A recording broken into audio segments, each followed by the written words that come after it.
Now today let's start with chapter number 5, Panchayati Raj System in India. In this chapter we will study about Panchayati Raj. पंचायती राज जो है वो आपका 3 tier system है, self government. ठीक है. India is a big country. 70% of Indian population reside in the village. जो majority of villagers हैं वो पुअर है, इलिटरेट है, इनोग्रेंट है और backward. During the British rule जो गवर्नमेंट है उसने ज़्यादा एफर्ट्स नहीं लिए विलेजेस के एफर्ट अपलिफ्टमेंट के लिए. तो एफिशिएंट एडमिनिस्ट्रेशन और गवर्नेंस के लिए इंडिया 3 लेवल पर फंक्शन करती है. सेंट्रल गवर्नमेंट पे, स्टेट गवर्नमेंट पे और आपका लोकल सेट. सेंट्रल गवर्नमेंट आपका कैपिटल न्यू दिल्ली. जितने भी इंपॉर्टेंट डिपार्टमेंट्स होते हैं sir, defence, finance, home, railway, ठीक है, जिनका नेशनल इंपॉर्टेंस होता है उसको देखते हैं. स्टेट गवर्नमेंट अफेयर्स देखती है स्टेट्स का, जैसे एजुकेशन हो गया आपका, लॉ एंड ऑर्डर हो गया, हेल्थ सर्विस हो गया, ट्रांसपोर्ट हो गया. लोकल सेल्फ गवर्नमेंट की बात करते हैं. It is formed by the people living in the same locality. ठीक है. इसके एडवांटेजेस भी हैं. क्या एडवांटेजेस हैं? Local problem can be solve by local people. ठीक है. और वो इंकरेज करते हैं, सुटेबल अपॉर्चुनिटी प्रोवाइड करते हैं गवर्न करने के. Local self government take place on the doorstep of the people जो रिमोट कॉर्नर्स पे रहते. ठीक है. फिर हम बात करेंगे structure of panchayati Raj system. जो पंचायती राज है वो 3 टायर सिस्टम है और 3 लेवल पे काम करता है. ग्राम पंचायत, ब्लॉक समिति और जिला परिषद. ठीक है. Village level gram panchayat, block level block samiti और आपका डिस्ट्रिक्ट लेवल पे zila parishad. 3 institution work together for the people and they take suitable steps to solve their problem. Few panchayat are combined और वो क्या फॉर्म करते हैं? ब्लॉक समिति. और ब्लॉक समिति इसको देखते हैं आपके विलेज. अब पंचायती राज. पंचायती राज system is existed in ancient time. इसका लिटरली मीनिंग क्या है? Panchayat is a body of 5 members जिन्हें हम पंच कहते हैं. इनका जो फाइनल डिसीजन होता है वो फाइनल होता है, बाइंडिंग होता है. ठीक है.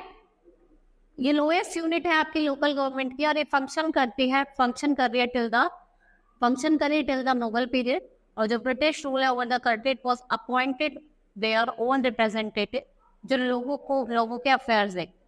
आफ्टर इंडिपेंडेंस जो हमारी गवर्नमेंट है उसको रिकॉग्नाइज करा गया the importance of the system कि इस सिस्टम की इम्पोर्टेंस क्या है और इससे क्या हुआ? क्रिएशन हुआ पंचायती राज सिस्टम का. And it was not made mandatory. पहले मैंडेटरी नहीं करा जाता स्टेट गवर्नमेंट के लिए कि वो सेटअप करे पंचायती राज सिस्टम. लेकिन 1992 से जो सेंट्रल गवर्नमेंट है उसने अनाउंस करा और किसका फॉर्मेशन करा? पंचायती राज system. Amendment act provides for establishment of panchayat. और जो कॉन्स्टिट्यूशन है वो अमेंडमेंट लाता है अप्रैल 1993 से. और जो प्रोविजन है उसने बहुत सारे एक्ट लेके आए, जैसे कि it should B 3 tier system, village को चाहिए, ब्लॉक और डिस्ट्रिक्ट. जो इसके रिप्रेजेंटेटिव होने चाहिए वो डायरेक्टली इलेक्टेड होने चाहिए बाय द एलिजिबल. 1/3 जो सीट होगी वो वुमेन्स के लिए रिजर्व होगी. और जो टेन्योर होगा पंचायत को 5 ईयर होगा. और ये एक्सपायरी से पहले भी डिसॉल्व हो सकते हैं, फिर फ्रेश इलेक्शन करवाए जाएंगे. जो इलेक्शन होता है पंचायत का वो सुपरविजन होना चाहिए किसका? State election commissioner.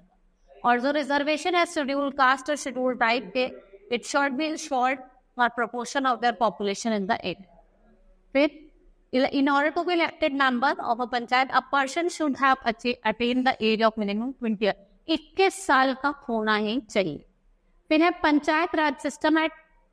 अगर हम बात करें विलेज लेवल की, ठीक है, इसकी 3 मेन बॉडी है, ग्राम सभा, ग्राम पंचायत और न्याय पंचायत. अब हम बात करेंगे ग्राम सभा की. ये पहली बॉडी है पंचायत की और हर एक लेवल में क्या होती है? ग्राम सभा. इसके मेंबर को इलेक्ट करा जाता है from the adult person of the village. ठीक है. और इसकी मिनिमम एज 18 ईयर्स है. ये ग्राम प्रधान और प्रेसिडेंट को इलेक्ट करती है और ट्वाइस अ ईयर ये इट मीट्स ट्वाइस, हर 2 साल में मिलती है और अपने फंक्शन परफॉर्म करती है. ये इनकम और एक्सपेंडिचर जो एस्टिमेट है उसको अप्रूव करती है. फिर ये कंसिडर करती है new tax. It consider in relating development project जो नेसेसरी है लोगों के वेलफेयर के लिए. दूसरा है इलेक्ट करती है रिप्रेजेंटेटिव्स को, ये एक्सेस करती है परफॉर्मेंस ऑफ द मेंबर. फिर आपका ग्राम पंचायत. जो ग्राम पंचायत है इलेक्ट करती है अपने रिप्रेजेंटेटिव को. या ग्राम सभा इलेक्ट करती है ग्राम पंचायत के रिप्रेजेंटेटिव को और इसको मैनी वार्ड्स में डिवाइड कराए. 7 to 13 1 मेंबर होते हैं. अगर ग्राम सभा सेटिस्फाइड नहीं है with the performance of the member of gram panchayat, ये वोट ऑफ नॉन कॉन्फिडेंस को पास करके उसको रिमूव करवा सकती है. एवरी ग्राम पंचायत का हेड होता है जिसे हम क्या कहते हैं सरपंच, और उसको किससे इलेक्ट करा जाता है ग्राम सभा। The sarpanch is responsible for smooth functioning, ठीक है, और ये एक्टिविटीज जो होती है उनको कोऑर्डिनेट करता है, पंचायत की जो भी एक्टिविटीज होती है, डॉक्यूमेंट को साइन करता है, और ये इलेक्ट एज एन उप प्रधान फॉर डिप्टी चेयरमैन और हेड ऑफ पंचायत। अगर सरपंच नहीं है और ये डिफरेंट कमिटीज फॉर्म करता है और लोगों को वेलफेयर और एक्टिविटीज लोगों के वेलफेयर को कैरी आउट करता है। ये सेक्रेटरी भी होता है, और ग्राम प्रधान, सरपंच, पंच ऑल आर हॉनरी ऑफिसर भी है, ठीक है। They do not get any salary in line of their service. ये रिकॉर्ड रखते हैं जो भी एक्टिविटीज हो रही है, और ये अकाउंट्स प्रिपेयर करते हैं। फिर हम बात करते हैं फंक्शंस ऑफ ग्राम पंचायत। ग्राम पंचायत के क्या फंक्शंस, ठीक है, ये बहुत ड्यूटीज करते हैं, जैसे ये एग्रीकल्चर, सारी डेवलपमेंट एक्टिविटीज ऐसी होती है, एजुकेशन हो गया, हेल्थ हो गया, वाटर सप्लाई हो गई। The functions of gram panchayat can be divided into following two categories. देखो, दो तरीके के फंक्शंस करता है, कुछ ऑब्लिगेटरी और कुछ ऑप्शनल। ऑब्लिगेटरी मतलब जरूरी है, करने पड़ेंगे, और कुछ फंक्शन ऑप्शनल। ऑब्लिगेटरी में ये पोर्टेबल वाटर, सैनिटेशन और हेल्थ केयर फैसिलिटीज देते हैं, मेंटेनेंस करते हैं पब्लिक वेल, पॉन्ड्स और पंप्स की, ठीक है। ये रोड्स और ब्रिजेस को मेंटेन करते हैं, स्ट्रीट लाइट्स को मेंटेन करते हैं, और रिकॉर्ड्स रखते हैं बर्थ और डेथ, ठीक है। और देखते हैं एटलीस्ट 1 प्राइमरी स्कूल चलाते हैं, स्कूल लेवल, विलेज लेवल। अब जो आपके ऑप्शनल फंक्शन है, making arrangement of good quality seeds and fertiliser, ये ऑप्शनल है, ये कर भी सकते हैं, नहीं। ये हेल्प करते हैं वीकर सेक्शन ऑफ सोसाइटी को, उनके लिए सेल्फ एम्प्लॉयमेंट क्रिएट करवाते हैं, ठीक है। स्पोर्ट्स और अदर रिक्रिएशनल एंटरटेनमेंट प्रोग्राम्स चलवाते हैं। ये रेडियो और टेलीविजन पे जो कम्युनिटी हॉल बनवाते हैं, और ये फेयर्स और विलेज मार्केट को मेंटेन। फिर हम बात करते हैं, नेक्स्ट इज न्याय पंचायत। जो न्याय पंचायत है, लोकल कोर्ट है एक तरीके का। ये gram panchayat elect the member of nyaya panchayat, ठीक है, और ग्राम पंचायत इसका मेंबर नहीं हो सकता ग्राम, ठीक है। और ये माइनर डिस्प्यूट्स जो होते हैं, जैसे थेफ्ट के, ट्रेसपास के, इनको क्या करते हैं, सॉल्व करवाते हैं, इनका ये काम है। अगर आप इनकी जजमेंट से सेटिस्फाइड नहीं है तो आप हायर कोर्ट जा सकते हैं।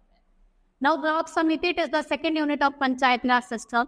ये ब्लॉक लेवल पे है, ये एक एसेंशियल लिंक बनाती है ग्राम पंचायत और जिला परिषद के बीच में। इसे क्षेत्र समिति कहा जाता है। उत्तर प्रदेश में, आंध्र प्रदेश में पंचायत समिति, और वेस्ट बंगाल में अंचलाइक परिषद। कंपोजिशन की बात करें, जो सारे सरपंच है वो all sarpanch of gram panchayat with in a block MLA और एमपी होते हैं, ठीक है। और जो ब्लॉक समिति है उसका प्रॉपर रिप्रेजेंटेशन होता है शेड्यूल कास्ट और शेड्यूल ट्राइब में से, और 1/3 जो है वो सीट वुमेन्स के लिए रिजर्व है। उसका टेन्योर भी कितना है, 5 साल। जो मेंबर है वो ब्लॉक समिति के इलेक्ट करते हैं चेयरमैन और वाइस प्रेसिडेंट, चेयरपर्सन को, ठीक है, जो आपके काम देखता है, और चेयरपर्सन जो होता है उसके जब उसका एब्सेंट होता है, वो नहीं होता तब काम करना। नाउ फंक्शंस ऑफ ब्लॉक समिति, भाई इसके फंक्शंस क्या है, ठीक है। इसके जो फंक्शंस हैं वो ये अप्रेज करता है पीपल को न्यू मेथड ऑफ एग्रीकल्चर, और नए और इम्प्रूव एग्रीकल्चर इम्प्लीमेंट्स, पेस्टिसाइड्स और इंसेक्टिसाइड्स उनको देता है। यह हेल्प करता है फार्मर को प्रोक्योरिंग गुड क्वालिटी सीड्स, अच्छी क्वालिटी के सीड, फर्टिलाइजर और पेस्टिसाइड्स अवेलेबल करवाता है। रोड्स को मेंटेन करता है, बनाता है, और विलेजर्स को अपटेन करता है कि वो बेटर वैरायटी ऑफ ब्रीड्स जो होती है डोमेस्टिक एनिमल्स की वो, और उनको गाइड करता है उनको रखने के लिए। एजुकेशन इंस्टॉल करता है, मेडिकल कैंप्स वगैरह लगाता है, ठीक है, जो वैक्सीनेशन के लिए बेनिफिट होते हैं। हेल्प करता है लोगों को स्मॉल स्केल इंडस्ट्रीज को एस्टैब्लिश करने में, और self employment create. Tell villager about different family welfare, और ये विलेजर्स को अलग अलग वेलफेयर प्रोग्राम्स बताता है। Next is source of income. In order to implement this programme, भाई वेलफेयर एक्टिविटीज करनी है तो उसके लिए ब्लॉक समितिस को फंड की नीड होती होगी। तो फंड कहाँ से आता है, जो टैक्सेस ही हमसे कलेक्ट करते हैं, ठीक है। जैसे it lab taxes on land, houses, fair, markets, cattle, और जो it also generates income from lease of समिति, ठीक है। ये फेयर पेंग्यूशन लगाते हैं, उससे समिति की इनकम जनरेट करते हैं। ये रेस करते हैं fund from the villagers for providing them expert services जैसे एग्रीकल्चर। ये चार्ज करते हैं लोगों को फॉर प्रोवाइडिंग वाटर, इलेक्ट्रिसिटी, ठीक है। ये ग्रांट्स और असिस्टेंस रिसीव करते हैं सारी वेलफेयर एक्टिविटीज के लिए। फिर आता है आपका जिला परिषद, ठीक है, डिस्ट्रिक्ट काउंसिल भी कहते हैं इसे। ये एपेक्स पंचायती राज सिस्टम की बॉडी है, डिस्ट्रिक्ट लेवल पे है। ये एक्टिविटीज को कोऑर्डिनेट करती है, अगर हम हाई लेवल ऑफिशियल्स की बात करें, जो डिस्ट्रिक्ट फंक्शंस करता है फ्रॉम डिस्ट्रिक्ट हेडक्वार्टर। कंपोजिशन की बात करते हैं हम कि जो प्रधान है पंचायत समिति का, chairperson of the municipality of the district, MP और एमएलए होते हैं, 1 रिप्रेजेंटेटिव होता है हर कोऑपरेटिव में से, और रिप्रेजेंटेटिव वुमेन्स का भी होता है, शेड्यूल कास्ट शेड्यूल टाइप का, और जो 1/3 सीट है वो किसके लिए रिजर्व है, वुमेन्स के लिए। फिर जो जिला परिषद है उसमें चेयरपर्सन होता है, वाइस चेयरपर्सन होता है। They are elected by the member of parishad from among themselves. In case of not discharging their duty properly, इनको रिमूव भी कहा जा सकता है by the vote of non confidence. Zila parishad appoint करता है वेरियस कमेटी और सब कमिटीज को, ये सारे agriculture production, health facilities, social welfare, और जो सेक्रेटरी उसको अपॉइंट करा जाता है इनका रिकॉर्ड्स मेंटेन करने। फिर है फंक्शंस, ये हेल्प और सपोर्ट करते हैं वेरियस ग्राम पंचायत को, ब्लॉक समिति को, और ये डिफरेंट वेलफेयर प्रोजेक्ट्स को इम्प्लीमेंट करते हैं। ये कोऑर्डिनेट और सुपरवाइज करता है एक्टिविटीज ऑफ पंचायत समिति, और ये डेवलपमेंट करते हैं लैंड का, वाटर का और ह्यूमन रिसोर्सेज का। एजुकेशन प्रमोट करते हैं, चाहे वो टेक्निकल हो चाहे वो वोकेशनल हो, ठीक है। ये वर्क करते हैं for the welfare of the weaker section of society, और ये सारे डेवलपमेंट जो प्रोजेक्ट है जो डिस्ट्रिक्ट में हो रहे हैं उन्हें देख। अब सोर्स ऑफ इनकम क्या है भाई, जो पैसा है वो कहाँ से आता है? बेसिकली जो मेन सोर्स है वो टैक्सेस, जो लाइसेंस फी है और मार्केट फी है, शेयर इन लैंड रेवेन्यू, जो रेंट और लीज है जिला परिषद का, ग्रांट असिस्टेंट, और जो फंड सेंट्रल गवर्नमेंट एलोकेट करती है welfare programmes. Next is panchayati Raj system and the rule of state. में स्टेट गवर्नमेंट का क्या रोल है? Constitution of India directs the central and state government to set up panchayati Raj system. ये sufficient power देता है, चाहे सेंट्रल हो चाहे स्टेट गवर्नमेंट हो, दोनों एक साथ काम करती है फॉर इट्स सक्सेस। ये ग्रांट्स और असिस्टेंट प्रोवाइड करती हैं। It has the power to dissolve panchayat. अगर वो प्रॉपरली फंक्शन नहीं कर रही तो इसके पास पावर है कि पंचायती राज सिस्टम को डिसॉल्व कर सकते हैं, उस पंचायत को डिसॉल्व कर सकते। Hope you understood the chapter. That's all for today. Thank you.